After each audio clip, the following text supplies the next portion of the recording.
Comencemos con las noticias más importantes de este fin de semana, y es que una mujer fue asesinada entre la 15 y 16 avenidas del Boulevard Liberación, esto en la zona 13.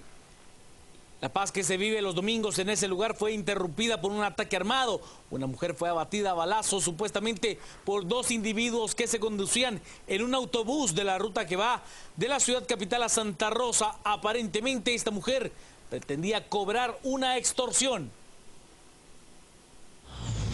Inmediata reacción de agentes de la comisaría 13 se logra la aprehensión de dos presuntos responsables de la muerte de una mujer a inmediaciones del Boulevard Liberación entre 15 y 16 avenida de la zona 10. Esta mujer no ha sido identificada, de aproximadamente 30 años de edad, y es señalada de ser presunta extorsionista. Sin embargo, es un extremo que la policía investigará para determinar si se trata de una versión verídica o no por parte de los detenidos, que resultan ser piloto y ayudante de un bus de los transportes Valeria con placas comerciales 440 BBT. Los detenidos son Freddy Mellington Juárez Gómez, de 43 años, que importaba una pistola calibre 9 milímetros marca Daewoo con un cargador con capacidad para 20 municiones y 9 municiones útiles. Además se captura a Amílcar Lisandro Meléndez Salguero, de 32 años, piloto del bus, también con una pistola calibre 9 milímetros, esta es marca FEC, con un cargador y 9 municiones útiles. Ellos fueron detenidos en inmediaciones del kilómetro 31 de la ruta hacia El Salvador, en una persecución que finalizó en ese lugar a cargo de agentes de la comisaría 13. ¿Sabe usted? La Policía Nacional Civil logró la captura de una persona a quien se le culpa de agredir de manera brutal a su propia esposa y también a su hijo. Capturan por golpear a su esposa e hijo a Juan de Jesús de León Cartagena. Mientras de León Cartagena golpeaba fuertemente a su esposa e hijo, vecinos alertaron a la Policía Nacional Civil, quienes se hicieron presentes a la Sexta Avenida y Segunda Calle Colonia La Florida, zona 19, sorprendiéndolo en el acto. Se pudo establecer que el detenido tenía además una orden de captura por el delito de atentado, emanada por el Juzgado Octavo de Primera Instancia Penal, Narcoactividad y Delitos contra el Ambiente, orden emanada desde enero de 2012. Al momento de la captura, se pudo establecer que la agredida tenía varias heridas en el rostro, así como su hijo, por lo que requirieron la asistencia paramédica instantánea. Luego de varios allanamientos en Villanueva, se logró la captura de 3 presuntos asesinos. Capturan a presunto narcotraficante en un allanamiento en la Octava Calle y Segunda Avenida, zona 2 de San José, Villanueva. El capturado responde al nombre de Henry Humberto Oliveros Muralles, de 35 años de edad. Oliveros era requerido por el Juzgado Tercero de Primera Instancia Penal, Narcoactividad y Delitos contra el Ambiente desde el 16 de los Corrientes, sindicado por el delito de tráfico y almacenamiento ilícito de drogas. Según las investigaciones, Oliveros Muralles ha recibido varias encomiendas en distintas fechas, las cuales han transportado droga escondida entre papel de relleno en la aduana de Santo Tomás de Castilla, Puerto Barrios y Zabal, proveniente de Medellín, Colombia. La última encomienda recibida a nombre del sindicado contenía 20 kilos de la droga denominada cocaína. Y según el INSIBUME, ¿sabe usted? Las lluvias seguirán hasta el próximo día 10. En el estado del tiempo tenemos que la semana anterior se mantuvo soleada y con escasas lluvias, esto debido a que no ha afectado en estos días ningún frente húmedo ni tormenta tropical, y así se espera que continúe el ambiente hasta el próximo 10 de julio, cuando se espera que inicie la canícula para terminar el 20 del mismo mes. Para esta semana esperamos que las condiciones continúen así, ambiente cálido durante el día, algunas lluvias dispersas en horas de la tarde. Sin embargo, para el día martes se espera que otra vez nos afecte una onda del este. Como le comentaba, lo que va a generar son lluvias. Y lo de la canícula se espera del 10 al 20 de julio, es las fechas que se han dado según lo que se ha manejado por parte de INSIBUME, que es la perspectiva que han dado. De contarle ahora en el plano internacional que 2 bombas caseras estallaron en El Cairo, la capital de Egipto, cobraron la vida de 2 personas.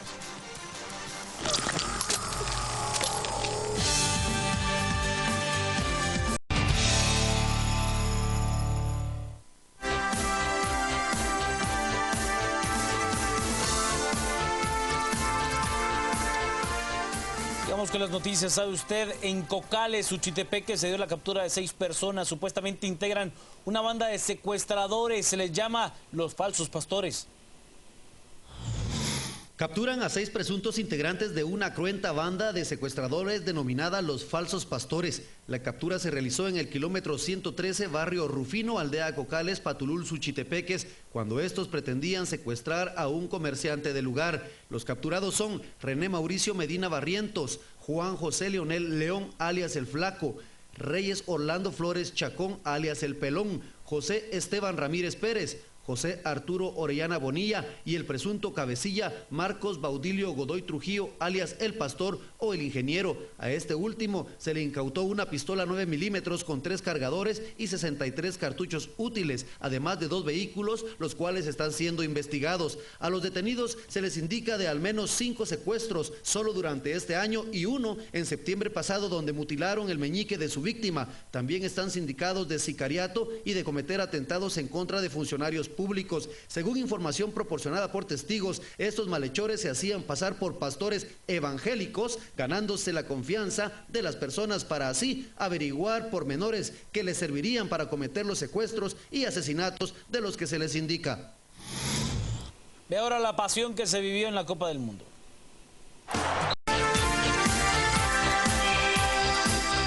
Buenas noches y bienvenidos. Hoy es domingo a las 8:45, es el 29 de junio, un día antes de celebrar un aniversario más de la Revolución Liberal, que en Guatemala ha llegado a traducirse como el asueto del Día del Ejército, pero en términos generales lo que se celebra el 30 de junio pues es el triunfo de la Revolución Liberal en el país, y a partir de esa revolución la fundación de un ejército moderno, profesional en Guatemala. Doña Claudia Méndez Arriaza, bienvenida. Qué buena introducción. La pregunta es, ¿debiéramos de cambiar el nombre del día, del asueto? Me parece que no tiene demasiado sentido, que no sé si la gente celebraría más Pocos guatemaltecos el están inicio del significado de la Revolución Liberal o el inicio del ejército, aunque sí se reconoce a Justo Rufino Barrios como el fundador de un ejército moderno en el país, con una academia militar. Claro, la Escuela Politécnica. Sería bueno aquí comentar los grandes cambios que significa esa Revolución Liberal. Por ejemplo, se le quita todo el poder a la Iglesia Católica, o parte de ese gran poder. Un poquito todavía le queda, como algunas exoneraciones de las que siempre cuestiona Pedro. Pero iglesia, poder político, ejemplo, bueno, esa la tienen todas las iglesias, pero Todas. poder político sí tiene, poder político sí se le quita mucho a la iglesia a partir de la Revolución Liberal, y empieza a dársele al protestantismo en nuestro país, se empieza a traer al protestantismo al país y se le convierte como en una especie de equilibrio frente a esa iglesia católica. Bueno, y ahora le quieren quitar poder simbólico porque a este Cristo que restauraron, que lo dejaron tan mal, entonces yo creo que es con motivo, a lo mejor es con motivo del 30 de junio también, ¿no? Yo me quedo, ¿no? De toda esta discusión me quedo con el asueto. ¿Te quedas con el asueto? ¿Eso te parece que es lo más interesante? Creo que eso es indiscutible, y lo demás... Yo les pido que en algún momento del programa de hoy hagamos espacio para hablar de ese Cristo lavado. ¿Te parece? Lavado de imágenes, blanqueado de imágenes. Ese Yo es que no tengo grave. criterio en términos de calidad de restauración. No sé si habrá sido una mejor o peor restauración la que lo blanquea tanto, que eso es lo que está recriminando, eso es lo que reclaman los devotos. Es un dictamen técnico de una experta del departamento de justamente de este tipo de bienes patrimoniales, y lo que dice es que el trabajo de restauración fue demasiado abrasivo, y al limpiarle todo eso, prácticamente lo que hizo ese restaurador fue lavar su historia. Es decir, a medida que raspaba y raspaba más, raspaba, digamos, su valor histórico. ¿No le es un dictamen técnico. No le recuerda de Cristo adyacente por el de Cristo Michael Jackson. Ay, yo sabía que yo no iba a recordar a Michael Jackson, yo iba a recordar, ¿no se recuerdan ese Uomo? El cuadro español que una buena parroquiana de yo no sé qué iglesia en España restauró según ella o retocó según ella y terminó haciéndole perder buena parte del valor histórico al cuadro. ¿No es algo así lo que nos está describiendo Claudia según esta experta? Pues es lo que dijo la experta, que definitivamente al hacer la restauración quien la hizo no se dio cuenta que era para separarlo del Cristo perder. negro de Esquipula.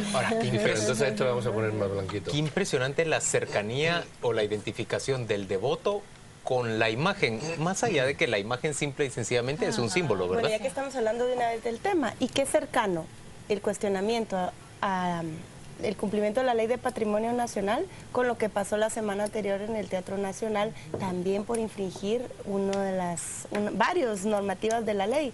Al final uno dice, sí, el patrimonio aquí son medidas laxas, como decía Claudia una vez, y no está claro cómo se deben proteger los bienes. Es muy arbitraria la manera en que los funcionarios deciden cómo cuidarlos o cómo restaurarlos. Es que hablar de patrimonio es complicado, porque, y esto es importante, una ley no te crea nada. Y aquí pensamos, como dice el legislativo, es que hemos producido 59 acuerdos gubernativos. No sirvió para nada. Tú tienes una ley que dice, es patrimonio cultural lo que yo diga que sea patrimonio cultural. Te dice que para restaurar una imagen tienes que tener un dictamen de la Dirección de Patrimonio. Vete antes. ¿Por qué una ley que le quita la propiedad de ese Cristo a alguien? Ese Cristo posiblemente sea de una hermandad, ¿o no? Digo yo. De la iglesia. ¿Por qué una ley se apropia de eso y dice que es patrimonio cultural y se lo apropia? Porque en nombre de la colectividad se busca proteger un bien. Espera, que en nombre de la colectividad le quitan a alguien la propiedad. Pero espérate, segundo, la ley, una vez que lo quita, y yo discuto que eso sea correcto, una vez que lo quita, la ley no da fondos e infraestructura para hacerlo. En eso estamos de acuerdo. Claro, entonces llega una ley, hemos producido nuestra capacidad de producción legislativa y es una ley absolutamente expropiadora e inútil. Y mira las consecuencias. No es te dice qué hacer, pero también dice de dónde salen los recursos para hacer eso. Sí. Por eso ¿Y quién lo hace, no? Pero no es expropiadora porque la ley no está quitándole la posesión del bien. Entonces, a ninguna persona. Lo que está haciendo la ley es declarando que ese bien tiene tal valor para la colectividad que debe ser objeto de una protección especial, que no puede ser, por ejemplo, destruido o no puede ser enajenado de una manera. No, si es de la iglesia y la iglesia lo vende y da su dinero a los pobres. Pues mucho gusto a la iglesia, pero esto es un patrimonio colectivo. Pues eso es una prueba de la ineficiencia de la ley y de los legisladores. Quería proponer un tema para discutir aparte del Jesús Yacente. Ahí está la imagen, mira, Paola, sí, realmente quedó muy blanqueadito, ¿no? Aparte ya descubrimos que no nos gustan las imágenes muy blancas. Al guatemalteco le gustan más bueno, eso morenitas. Suponiendo que sea la misma imagen, ¿verdad? Sí, ya esa es la segunda pregunta, sí, se comprobó que es la misma. Sí, es la misma. Vamos no bien, fue entonces, cambiada. o no vamos tan mal. Yo quería proponer que habláramos de cárceles. O lo presento de una vez. Lo presento de una vez y se trata de esa propuesta que ha hecho el ministro de Gobernación, o más bien el anuncio que ha hecho, porque no es una propuesta, parece una decisión ya tomada. El ministro ha anunciado que la cartera a su cargo va a salir a construir 40 módulos nuevos carcelarios, cada uno para recibir a entre 125 y 150 reos en las cárceles, en las granjas de detención Canadá, en Escuintla, y Cantel, en Quetzaltenango. Se trata de un esfuerzo por lograr, por un lado, romper con el hacinamiento que hay en el sistema carcelario y por el otro, dotar de seguridad, de condiciones de seguridad para los reos, por supuesto, pero también para quienes estamos afuera de los centros carcelarios, que estas personas no puedan delinquir desde la cárcel. Este proyecto, dicho el ministro, cuesta aproximadamente 1.2 millardos de quetzales y estaría dedicado o estaría encargado a una empresa mexicana. Eso es lo que ha dicho el ministro y ha explicado también que piensa hacer el mecanismo de compra o la orden de construcción, de contratación, por un sistema de excepción, es decir, no lo va a sacar a un concurso. Ese es el tema para discutir. ¿Qué piensan ustedes? Yo tengo bueno, lo primero que yo voy a decir es que aquí hay una incógnita que yo no voy a revelar ahora, pero es una incógnita.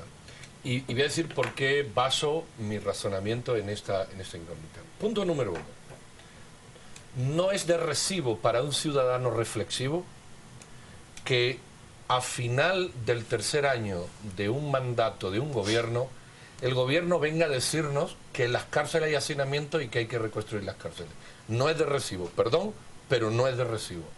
Esto tenía que ser un análisis bien hecho, que el 15 de enero del 2012 se hubiera puesto sobre la mesa el ejercicio de un plan. Porque esto es un plan carísimo que hipoteca a este gobierno y a lo que venga. Entonces, el propio gobierno tiene que decir, mire, este es nuestro diagnóstico y en esto vamos a empezar. Y yo el 15 de enero lo hubiera entendido perfectamente. Ahora no lo entiendo si no mal pienso. No lo entiendo. Punto número 2. lo entiendo menos cuando ya hubo aquí un intento de modificar las cárceles y se descubrió que era un proyecto de amigos o de empresas asociadas o de dudosa procedencia. Eso ya ocurrió, ya ocurrió. Y el punto número 3 es por excepción. Aquí todo es por excepción y de urgencia nacional. Al tercer año de gobierno, una cosa por excepción tiene que ser excepcional, y esto no es excepcional. Las prisiones se sabe cómo están desde 1990. Es decir, que a poquito que se hubiera hecho un trabajo previo, la excepción no hubiera existido. Entonces, cuando ya ha habido un intento de reforma de prisiones donde se descubrió que habría compadreo con el presupuesto, donde hay un presupuesto grande que hipoteca a este gobierno y al siguiente y a una carencia de presupuesto enorme que tenemos, y donde se da por excepción en el tercer año de gobierno a un ciudadano medio reflexivo, eso no le puede sonar bien, independientemente de que nos lo vendan como una nobleza y como una justificación que yo en este momento la veo fuera de tiempo. Yo tengo 2 reflexiones sobre tus últimos 2 puntos. La empresa que le rescindieron el contrato en diciembre de 2012 se llamaba IITC. Era representada por un abogado estadounidense, Michael Ortiz, que era representante de un gran amigo y ex socio de Mauricio López Bonilla. Yo solo les traigo a colación para recordar algunos datos. El contrato era por la mitad de esto. Era 543 millones a favor de una empresa que había sido creada 2 años atrás en Las Vegas, Estados Unidos, que tenía su licencia vencida para operar en ese estado y que a su vez iba a contratar a 10 firmas más para que hicieran el remozamiento y remodelación de cárceles. Ojo, porque dentro de esas había 4 guatemaltecas, una colombiana, una de Estados Unidos, una asiática y una de México. Yo no tengo el nombre de esa empresa ahora, pero lo que ha dicho el ministro es que el contrato se lo van a dar a una de México y es por el doble, más de 1.000 millones de quetzales. ¿Qué me hace pensar? Que ese contrato fallido de hace 2 años se pudo haber utilizado desde el principio directamente con la empresa que era capaz de hacer trabajos de construcción de celdas. Hubo un procedimiento engorroso y fallido que presumiblemente pretendía beneficiar a más empresas y a un intermediario que era este Michael Ortiz, y que por ese compadrazgo terminaron frustrándolo. Ahí creo que en algo puedo defender la contratación de ahora. Sí lo tenían previsto y saben que el hacinamiento es uno de los grandes problemas. Lo que pasa es que lo hicieron tan mal hace 2 años que lo lograron enmendar 24 meses después. Y lo otro por excepción, no es la primera vez que hacemos el llamado de que por excepción es el mecanismo más usado por las entidades. Gobernación es la segunda que más ha utilizado este mecanismo para adjudicar contratos. Encuentro por Guatemala tiene una acción de inconstitucionalidad que no ha sido resuelta, porque la CC debería pronunciarse sobre estas compras que ya han ejecutado. Solo Gobernación, más de 20 millones de quetzales este año, vía excepción, que al final lo que te quita es la competencia y la posibilidad de que haya ofertas que compitan en precios y en calidades, que al final vuelven más complicado el proceso y no veríamos el remozamiento, pero sí habría más libertad de concurso. Yo no podría añadir nada a lo que ya dijeron Pedro y Paola. Simplemente creo que en esta mesa todos compartimos la necesidad de esa remodelación y reatención de cárceles, pero simplemente quiero traer a colación que lo que se cuestiona acá es ya es un sistema de negocios que ha echado a andar Mauricio López Bonilla. Solo en este año es el equipo para la policía, compra por excepción, y también la compra de armas. Ustedes recordarán que se facciona en 3 diferentes compras y ya hemos visto lo que ha sucedido. Bueno, las cámaras también están, pero si te das cuenta es una cartera que simplemente ha declarado ya por acción de hecho que la ley de compras y contrataciones no es su forma de operar los negocios. Y quisiera añadir una pregunta más bien. Si aquella negociación que tenía todos los símbolos y señales de una negociación corrupta que iba a favorecer a un ex socio y amigo de Mauricio López Bonilla se cayó en diciembre del 2012, ¿qué pasó de enero del 2013 para junio del 2014 que el Ministerio de Gobernación no es capaz de articular un proceso de negociación bajo la ley de compras y contrataciones y a estas alturas a través de su discurso simplemente nos vende o nos trata de decir que hay premura? ¿Qué pasó en estos 18 meses que no se pudo articular toda esa negociación con las reglas que están ya establecidas. Esa sería la pregunta que se le debe formular a Mauricio López Bonilla. Realmente a mí me parece que nos hace falta bastante información y que se salta a conclusiones con demasiada rapidez. Yo entiendo que los ciudadanos estamos acostumbrados a encontrar corrupción a cada paso. Miren, sobre todo lo que encontramos en realidad es evidencia. Yo tampoco no puedo decir eso. Yo lo que veo es que encontramos mucho enriquecimiento ostensible de parte de quienes gobiernan y eso nos hace a nosotros desconfiar enormemente. Pero pienso que sí necesitamos preguntar más y obtener más explicaciones. Me pregunto yo si, por ejemplo, es razonable que un procedimiento de construcción de cárceles se someta a concurso. Solo me lo estoy preguntando. ¿Ya se sometió? Por cuestiones de seguridad y por cuestiones... ¿Sí? Tú puedes poner unas exigencias todo altas que tú quieras. A mí me gustaría, más que me lo respondieran dos colegas periodistas míos, me gustaría discutirlo también con el ministro, me gustaría discutirlo con expertos. Luego, pero Juan Luis, ¿no te parece que la respuesta del ministro es obvia? Pero es que el ministro está gestionando nuestro dinero. Sí, no, estoy de acuerdo, pero si yo no le estoy dando una carta blanca. Hay otra pregunta más para alimentar el bote. Yo lo que estoy pidiendo es que profundicemos más. Y otra pregunta, ¿de dónde van a salir los 1.2 obtengamos más millardos? Información.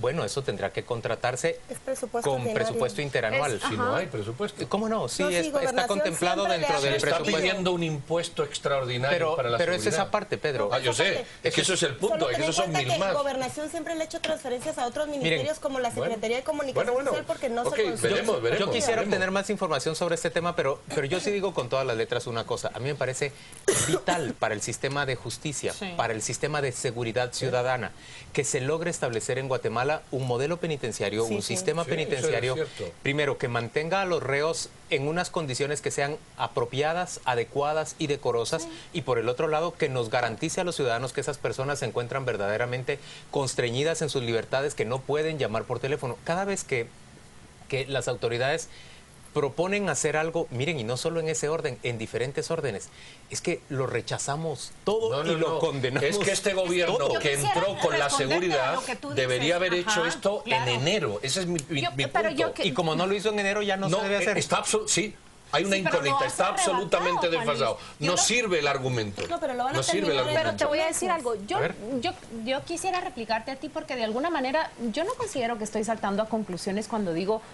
Más bien estoy planteando preguntas. ¿Qué pasó en 18 meses que este proceso no puede seguir las reglas establecidas en ley para que se haga una compra y una contratación con transparencia, que nos garantice que hay cero corrupción? Ahora, ¿por qué hago esta pregunta? Porque, Juan Luis, en diciembre del 2012, tú mismo notaste cómo se coludió para favorecer a un amigo del ministro de Gobernación. Punto número 1. Y vi que retiraron ese proceso una vez que eso se hizo público. Bueno, pero porque se hizo público. Claro, no estaremos haciendo ahora público precisamente una inquietud similar. Ahora y por tanto no vamos a tener una remodelación de cárceles o una construcción. Y por tanto se remodelan las cárceles en una subasta público al entrar el gobierno y con transparencia. No por excepción. Yo solo quiero agregar un botón a la camisa. Yo sí estoy en desacuerdo con Pedro. Esto debe echarse a andar. Lo que pasa es que se cuestiona la ejecución presupuestaria y la labor administrativa de este ministerio. Excepcionalidad. Pero ustedes vieron cómo acaban de ser condenados el exministro Vázquez del gobierno de Álvaro Colón precisamente por todas las irregularidades ocurridas en la construcción de Fraijanes 2. En conclusión, Juan Luis, los botones de la camisa no son lo suficientemente transparentes como para decir, ay, sí, este ministro lo va a hacer todo muy bien, muy perfecto, adelante. Y eso no saltará a una conclusión. Pero eso mismo que tú estás haciendo es saltar a otra conclusión. No creo que sea correcto decir que se le está dando una carta blanca al ministro. Yo sí creo que este tema es un tema que debe discutirse y sobre el que deberíamos ahondar más. Yo no salto a conclusión, salto a las dudas más bien. Porque la conclusión es afirmar sospecha y descalificación. Ya nos han dado a tol con el dedo, con las armas, con los amigos de las cárceles y con otras cuestiones. Y con presos que salen de prisión se pasean y no pasa nada. O sea, son sospechas sobre cosas ya habidas. Antes de ir a corte, si hablamos de acciones tardías, fue tardía también la ejecución de Berché, porque desde esa época ya había problemas de hacinamiento, tardía la acción de Colom y este gobierno que tampoco supo corregir esos problemas administrativos. O sea, esto es una cadena. Bueno, tardío vamos en el tiempo también. pero tenemos que ir a no la es la pausa manera. comercial para, como dice Pedro, no retrasarnos más. Ya venimos.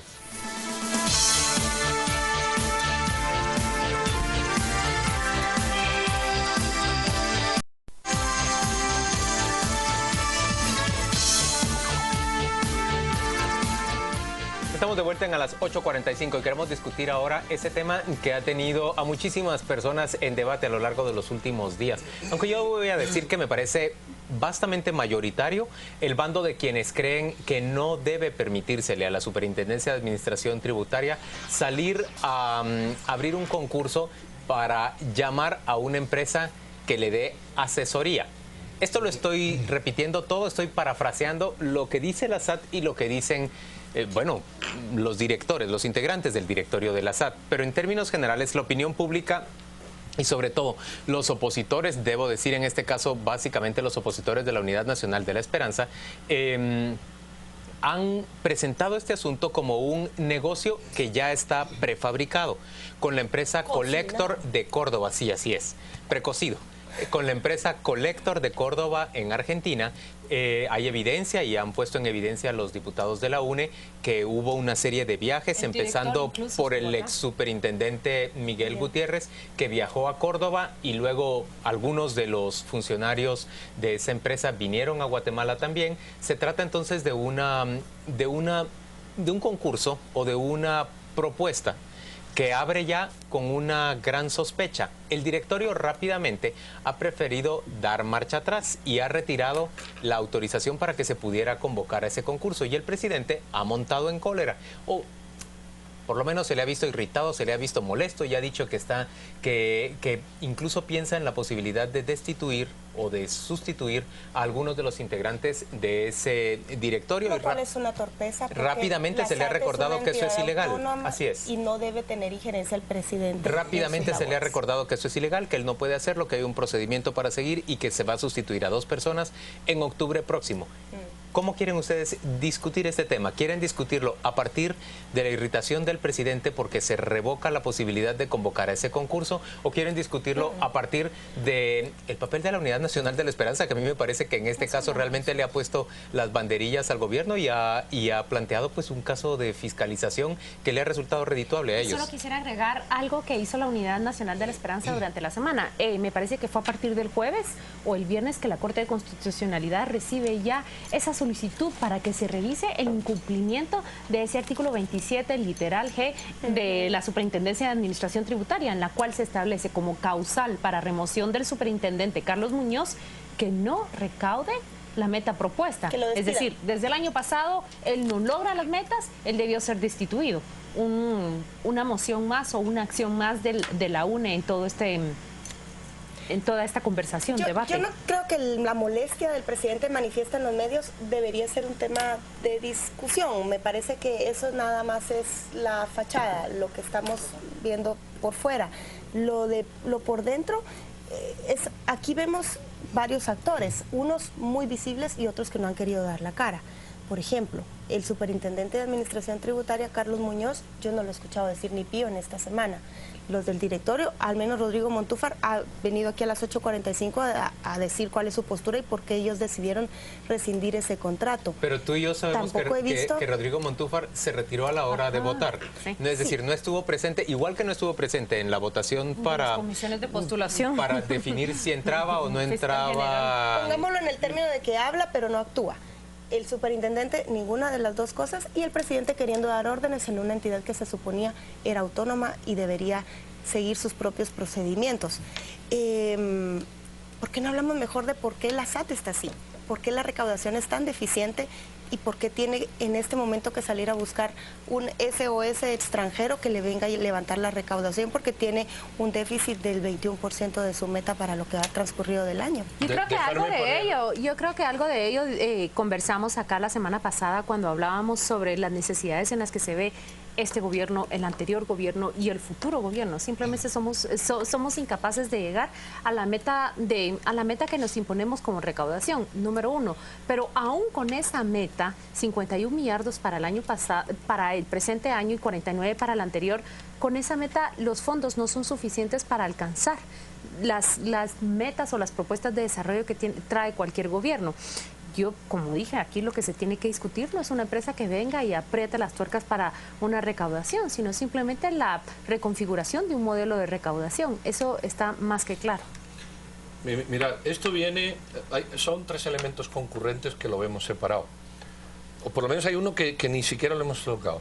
La SAT y Finanzas vienen disputando desde el inicio de este gobierno. Es decir, lo que quiero versus lo que puedo. Sí. Eso es una pelea de este gobierno desde el principio. Quiero mucho y realmente no lo tengo. Y es una lucha titánica que sobra que yo la cuente. Pero hay otra cosa intermedia que no le hemos contado. Ya el presidente intentó intervenir la SAT, ¿recuerdan? Sí, es cierto. ¿Recuerdan? Ya hubo un intento de entrarle a la SAT de manera A, B o C. Ya lo hubo. O sea, eso ya existió. La pregunta es, ¿qué pasa con la SAT que todo el mundo le quiere morder? Porque ya hubo ese intento. Y en el ínterin, en la línea de tiempo, lo que se busca es una empresa que si es una empresa que asesora, me parece perfecto. Cualquier entidad del gobierno tiene derecho a contratar una empresa que le eficientice los procedimientos. Eso yo lo veo perfecto. Venga de Córdoba o venga de Katmandú, a mí me da igual. Venga, te cuente cómo hacerlo mejor y tú lo hagas. El problema es si la empresa se mete a hacerlo. Porque si la empresa se mete a hacerlo, hay que despedir toda la SAT y contratar a la empresa. Es absurdo tener dos cuestiones. Entonces, este es el modelo. La pregunta es, ¿por qué se quiso intervenir la SAT? Se dio marcha atrás. ¿Recuerdan aquello? Y hubo un pacto, hasta donde yo sé, con el directorio.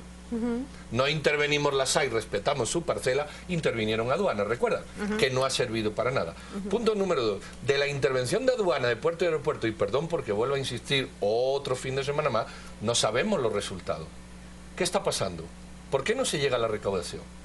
O el que la hace es un imbécil, perdón por la expresión, porque no se puede hacer una recaudación de 4 o 5 mil millones más, o el que recaude es un corrupto que no responde al otro. ¿Qué está pasando aquí? ¿Me entienden el punto? O sea, aquí hay sustancia de la que huye el gobierno. O el superintendente de la SAT es un inútil y hay que echarlo, o el ministro de Finanzas es un inútil y, ¿me entienden? Es que hay 5 mil millones de diferencia. ¿Qué está pasando? Esto no es banal, pero no se toma ninguna acción. No se toma ninguna acción procesal, penal, de destitución. ¿Me entienden lo que quiero decir? Sí, y seguimos con la discusión de que intervengo o no intervengo. Eso es superficial. Pero definitivamente ha sido el punto más débil de este gobierno, porque ya 3 ministros, 2 superintendentes de administración tributaria. ¿Qué pasa ahí? Es más que evidente. ¿Pero eso qué está pasando? Esa es mi pregunta. Pero mira, ¿qué está pasando? Yo tengo una respuesta. Pero no, por Dios, si puedes dar, pero dala si quieres. Pero ¿no les parece que ha de ser complicado querer obtener los beneficios de un lugar donde uno mismo está influyendo para repartir o reducir el beneficio a conveniencia de algunos actores? Es que tienes que pensar más, escogidos. Pero es que es bien ilógico que el mismo ejecutivo que plantea esa injerencia para mejorar la recaudación es el ejecutivo que tiene la injerencia para meter una intervención, para meter una funcionaria que tiene carta blanca para mandar allí y que no ha rendido resultados positivos. Bueno, y la intervención de aduana, es como un estira y encoge de la propia presidencia. Yo lo que veo de y la SAT tiene muy poco que hacer ahí. Lo que veo de parte de este ejecutivo es una gran desconfianza hacia la SAT, una manifiesta desconfianza hacia la SAT. En términos concretos, este ejecutivo ha reflejado que desconfía que la SAT entra en acuerdos y es corrupta también.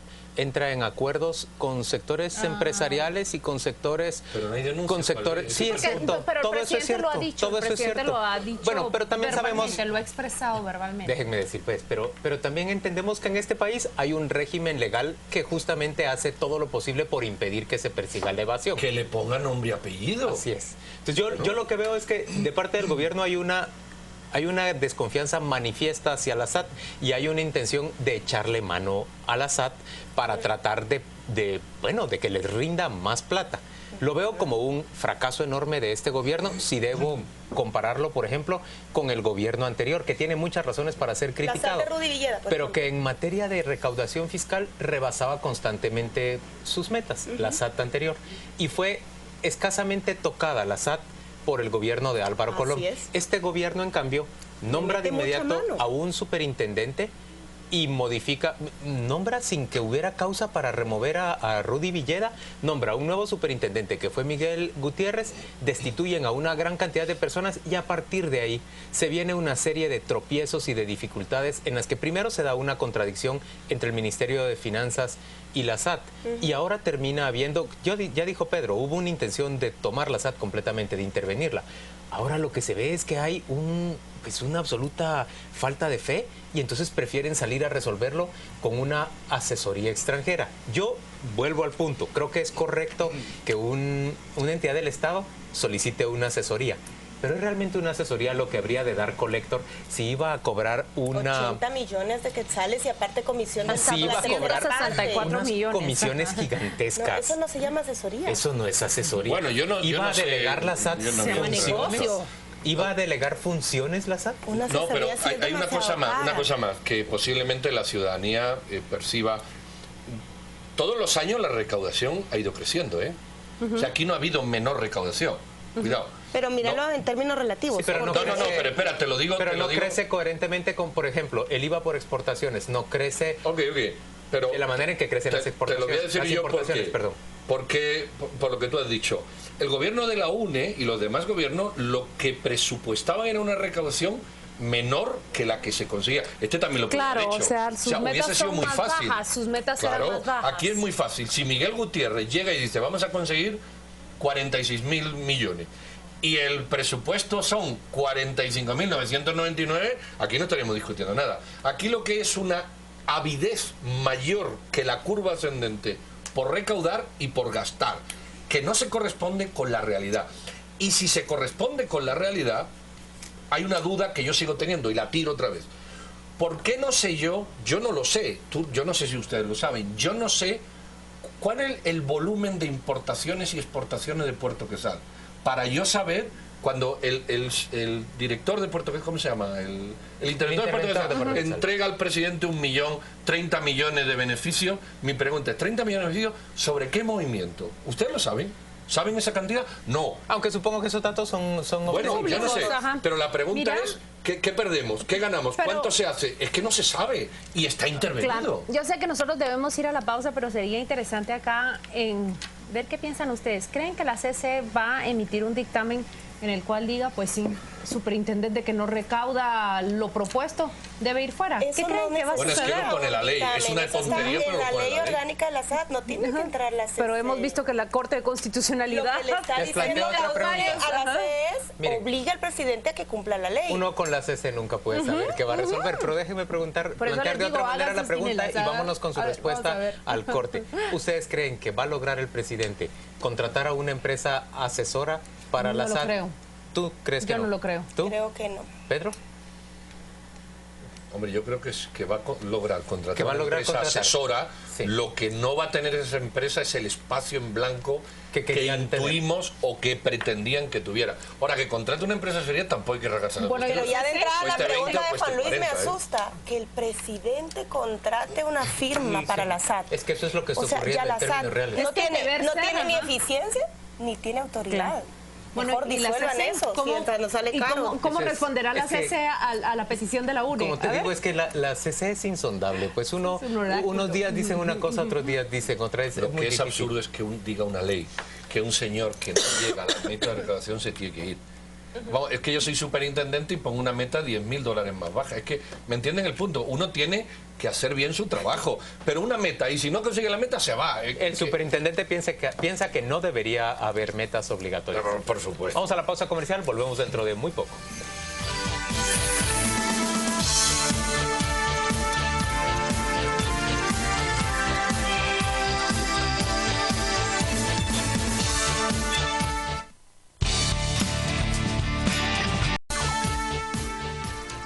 Gracias por acompañarnos esta noche de domingo y voy a ser juez y parte en la siguiente recomendación. Mañana es un día de descanso, un día libre y quiero recomendar una serie de lecturas que trae la revista Contrapoder de esta semana. Vamos a ver en pantalla esa portada que le presenta a Roberto Alejos de cabeza. ¿Por qué de cabeza? Mire usted, este candidato a la presidencia de Guatemala no despega en ninguna de las encuestas y aún así él permanece en su candidatura. Dice él que no va a retirarse porque no hay motivos para dejar esa contienda que parece ya cantada. El siguiente tema de la revista, ahí lo vemos, es el reportaje central. Voy a dejarle también recomendada la lectura de este tema. Usted va a descubrir cómo a través de unas capturas e investigaciones que se emprenden a raíz de la detención de ciertos miembros de una clica de la Mara Salvatrucha, se descubre que una serie de aliados, es prácticamente un rosario que rodea a esta clica, colaboran para que se puedan esconder 5.5 millones durante varios años. Ahí hay dos lecturas que usted bien puede hacer en su día libre. Ahora vamos a ver la nota económica. Estas son todas las modificaciones que los tratados con este tenemos el listado ahí de los lugares para encontrarla. O bien, si usted ingresa a la página de internet, ahí hay una sección que dice en dónde puedo comprarla. Muchas gracias.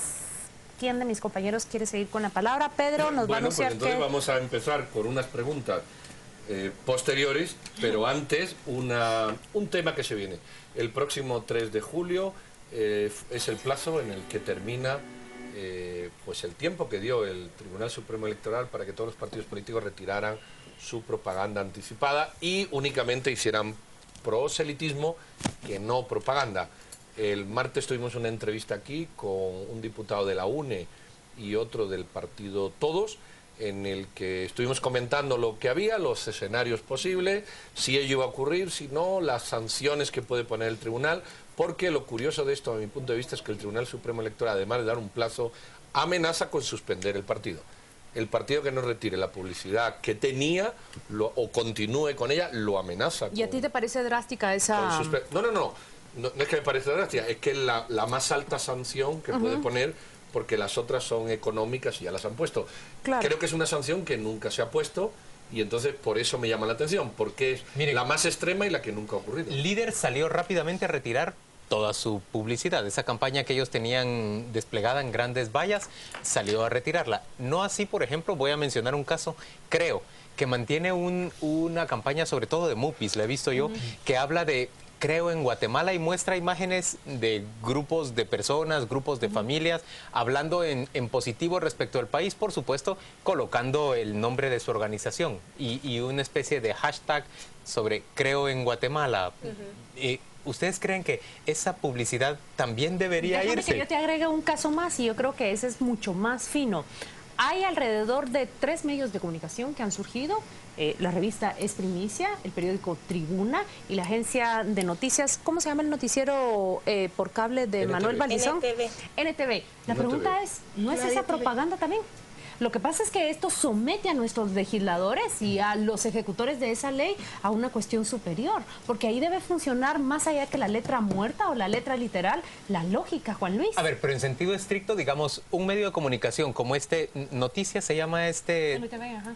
No, pero hay uno, se llama La Noticia o La Nación, algo así se llama. La Nación. Por ejemplo, que salga un diario, aunque sea propiedad de la campaña de Manuel Valdizón, digamos, o que sea parte de la campaña de Manuel Valdizón, ese diario tiene derecho a circular. Por supuesto, por la libre emisión de pensamiento. Tú decís, si todo el contenido es propagandístico... Claro. ¿Cómo va a actuar ese Tribunal Supremo Electoral? O de agresión hacia sus opositores, ahí sí tienes razón. Ahí es el gran reto. Hay algunos de esos medios cuyo redactor general que figura en la página es falso, no existe. Es una persona cuyo nombre no existe. Yo te digo seudónimos, pero o un seudónimo. Entonces esos medios tienen que ser, digamos, por lo menos tienen, además de reunir esas condiciones, tienen que ser legítimos, ¿no? Pero tu pregunta era que se va a venir estos jueves, bueno, 3 si de va julio, a pasar, faltan no va 4 a pasar, días. ¿sí?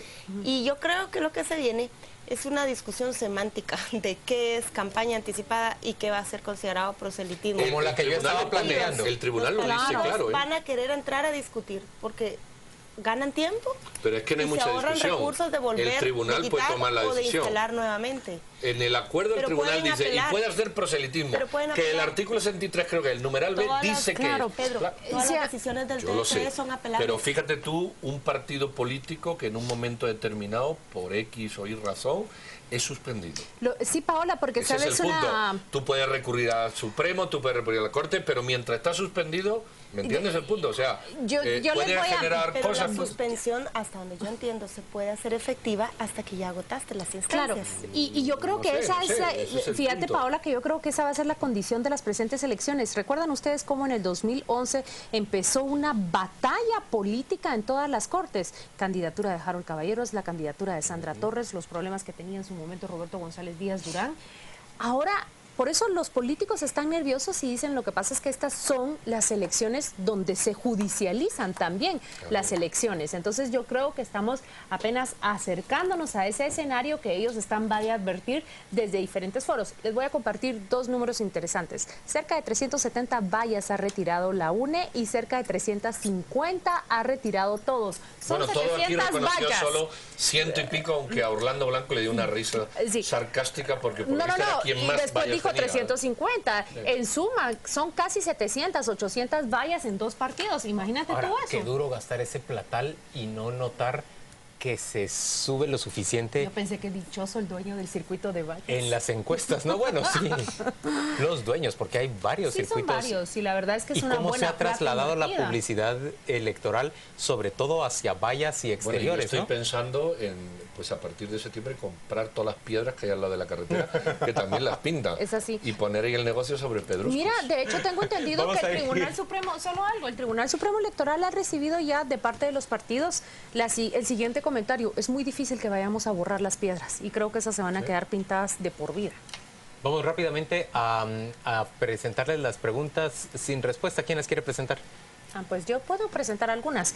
Vamos a empezar. Este es un tema que ya hemos discutido en el primer segmento de este programa, pero esta es la pregunta. Si la ley de compras y contrataciones ha dejado de ser un mecanismo útil, hábil y de beneficio para el Ministerio de Gobernación, entonces ¿a cuál mecanismo debiéramos recurrir para garantizar transparencia en todas las inversiones desde esta cartera? Yo quiero responder, pero es que yo ahí voy a decir que la ley de compras y contrataciones autoriza, facilita, no es ilegal la compra por excepción. Yo creo que ahí nosotros incurrimos en una mala interpretación. En una mala interpretación. Eso por un lado. Y por el otro lado, sí es cierto que la licitación o el concurso es más deseable en términos generales. Pero ustedes y yo hemos reporteado y descubierto demasiados concursos simulados en obra pública, en compra de láminas, en compra de medicamentos. Por favor, o sea, el concurso no nos garantiza mucha pulcritud en la compra de bienes y servicios. De oferentes para que gane uno. La compra por excepción no es una infracción a la ley de compras y contrataciones. Es un mecanismo que se permite y es totalmente válido cuando tú arrendas. Por ejemplo, las cámaras son arrendadas. El mecanismo es válido.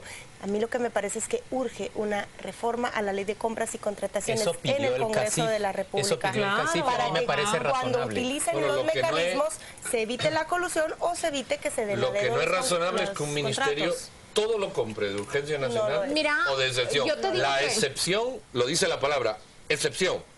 La urgencia nacional, lo dice la palabra, urgencia, y está hecho para casos, desastres naturales, urgencia. Y lo demás es una ley de contratación. Y si la ley de contratación está mal, hay que ir a la ley de contrataciones, pero que todo lo haga por excepción y urgencia. Sí, y a mí me llama muchísimo la atención lo que solicita el CACIF, especialmente cuando recurre a la modificación de esta norma, porque dos situaciones dicen: uno, la actual tal y como está, o sea, mata completamente la libre competencia. Y dos, la transparencia. Son dos de los puntos en los que ha hecho hincapié el CACIF. Vamos ahora a otra pregunta sin respuesta, aunque probablemente va a tener más respuestas en esta mesa. ¿Por qué otros temas habrá llamado el presidente Otto Pérez Molina al director editorial de Prensa Libre para manifestar que simplemente él no se sentía contento ni satisfecho con el tratamiento que ese diario le daba a los temas? Nada más pregunto, porque el editorial de Prensa Libre el jueves fue muy claro en decir que sus llamadas han sido recurrentes. ¿Te referís a que lo llamó por la cobertura del SAT? Sí, eso es lo que publica Prensa Libre, pero en el editorial deja claro que no es la primera vez que lo hace. Entonces la pregunta es, ¿por qué otros temas Prensa Libre habrá ya había llamado? hecho público una vez, hace cosa de 2 meses, en el curso de las comisiones de la Comisión de Postulación para nominar a candidatos a Fiscal General de la República. La cobertura de Prensa Libre también irritó al presidente y se comunicó, entiendo yo, con Prensa Libre, y este diario informó sobre esa comunicación y sobre la molestia del presidente. Creo que también cuando Prensa Libre hizo una nota sobre el volumen de compras por excepción que se da en el Estado, me parece que también en esa ocasión ese diario hizo público que el presidente se había comunicado. Ahora, yo digo algo en concreto.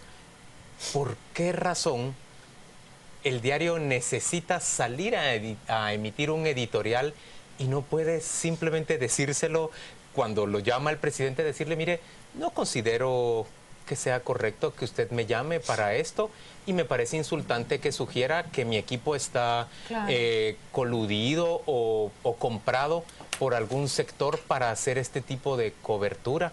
Nosotros, como un medio de comunicación, con mucho gusto le ofrecemos el espacio para que usted ofrezca su información, pero no voy a aceptar que usted vuelva a insultarme de esa manera. ¿Eso se puede decir sin mucha más alaraca o no? Mi comentario parte de mi ignorancia sobre cómo es la política de ese medio editorial. Pero a mí me llama la atención que editorialice una llamada del presidente cuando yo sé de una cobertura específica por fuentes que me dieron a mí información que me dijeron, este tema no lo publicaron en Prensa Libre. Y hablé con una persona de Prensa Libre y me dijo, en efecto, ese tema, el presidente llamó al periódico y no se publicó. Y concretamente es unas facturas de un carro que había comprado el alcalde de Mixco, Otto Pérez Leal. Que es hijo del presidente. Que es hijo del presidente. Y a mí lo que me dicen es de que en ese tema específico, el presidente pidió favor que ese tema no se cubriera y que no se publicara. Entonces, a mí, como digo, parto de la ignorancia, porque en algunos temas sí se manifiesta públicamente de que hay una injerencia en su política editorial y en otros sí aceptan esa llamada presidencial para no publicar una noticia que afecta al interés del presidente. Yo no sé muy bien el caso porque no estaba ahí, entonces mejor no analizarlo. Pero cuando el presidente llama a un medio no me gusta. De entrada creo que no es correcto. No es correcto. Y no es correcto por dos razones, por la forma y por el fondo. La forma o el fondo es lo que puedes discutir, incorrecto. Y la forma tienes una Secretaría de Comunicación que es la que tiene que hacer ese vector. Entonces, si es una mala interpretación o una cobertura inapropiada del tema porque no ha tocado, incluso no has tocado cierta fuente, la Secretaría de Comunicación, que de alguna manera llega y le dice, mira, el mensaje es este, no has tocado esto, no has tocado esto, y me parece bien. Yo no sé hasta qué punto Prensa Libre podía estar harto de que el presidente lo llamara y le saca un editorial y dice, mire, ya no más. Al día siguiente no lo sé porque no está ahí, si ha sido una de los dos. Pero el hecho de que el presidente levante el teléfono y hable ya es, de la perspectiva de forma, poco adecuada. Discutamos eso que está diciendo Pedro. A ver, no es deseable que el presidente se comunique con un periodista y le emita... ¿No es deseable? No, con un medio no. Bueno, pero por ejemplo... Es que con un columnista... bien tu pregunta porque... Sí, digamos, por eso, precisala porque sí es importante precisarlo. Si yo escribo y publico algo recibo la llamada del presidente, me dice, Claudia, en ese tema usted está equivocada por A, B y C. Es una fuente válida y por eso una es razón, correcto. Eso porque es correcto. yo soy intermediaria y si estoy transmitiendo información que es equivocada, yo le agradezco a la fuente que me llame y yo estoy llamada a mi siguiente publicación decir, aquí hay una cara de la moneda que yo no he contado, ¿verdad? Pero eso es muy aparte a que un presidente, un funcionario, un ministro llame y diga, no me gusta cómo están tratando el tema. Es que no tiene derecho a esa llamada. Mira, a mí me han escrito, a mí me ha llamado un vicepresidente, no pongo el género.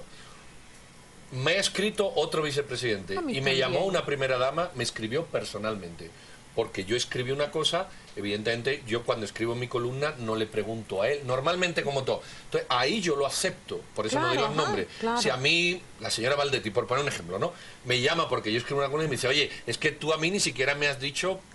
Yo eso lo entiendo, eso es un ejemplo. Me has preguntado para ponerte eso lo entiendo. Ahora, que llame un medio, al director de medio, al redactor de medio, para hablar sobre cómo el medio se ha expresado, creo que tiene la Secretaría. Yo creo que hay un punto de delicadeza. Tenemos tiempo para una última pregunta. No tenemos realmente ya tenemos tiempo, ¿verdad? Es hora de la viñeta. Tenemos que despedirnos y dejarnos en compañía de nuestra viñeta. Que tenga usted un feliz 30 de junio, que descanse mucho.